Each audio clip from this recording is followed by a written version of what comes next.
சரி, எஸ்ஐஆர் கொண்டு வந்து சரி காலம் மட்டும் தான் பிரச்சனை இல்ல. எஸ்ஐஆருங்கிற ஒண்ணு கொண்டு வரணும்னு என்ன இருக்குன்னு சொல்லுங்க. இது சிறப்பு சீர்திருத்தம்னா தம்பி, எந்த இடத்துல தவறு இருக்கோ அதை தான் சரி பண்ணணும்.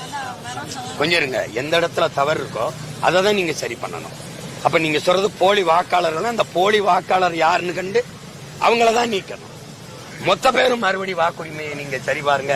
மொத்த பேரும் உங்களுக்கு மறுபடி வாக்குப்பதிவு வாக்கு இருக்குது, வாக்கு நீங்க விண்ணப்பிச்சு பெறணும் அப்படின்னா இது எப்படி? இப்போ என் தங்கச்சி வந்து திருச்சியில இருந்து கவிதா எடுக்குது. 5 பேர் இருக்கிற வாக்கு ஒரே ஒரு படிமம் கொடுக்குறாங்க, ஒரு படிமம். இப்ப மீதி பேருக்கெல்லாம் என்ன எப்படி அதை பதிவு பண்ணி கொடுக்கறது? செராக்ஸ் எடுத்துக்க, நகல் எடுத்துக்கங்கிறாங்க. நகல் எடுத்து கொடுத்தா என்னமா நகலை கொண்டாந்து கொடுக்குறீங்கம்பாங்க. எப்படி இப்ப பண்றது? சரி, ஒரு வாக்குக்கு எதுக்கு 2 படிவம் கொடுக்குற? ஒன்னு தவறாயிட்டா இன்னொன்னு. அப்ப இது தவறாகும்னு உனக்கு தெரியுது. இந்த படிவம் பூர்த்தி செய்ததுல தவறு வந்துரும்னு தெரியுது. இப்ப நான் கேட்கறதுக்கு பதில் சொல்லுங்க. அதுல வச்சிருக்கேன் அந்த இதுல தகுதி வாய்ந்த அதிகாரிகள், தகுதி வாய்ந்த அதிகாரிகள், தகுதி வாய்ந்த அதிகாரிகள். இந்த அதிகாரி தகுதியானவரா இல்லைன்னு அப்படி எனக்கு எப்படி தெரியும்?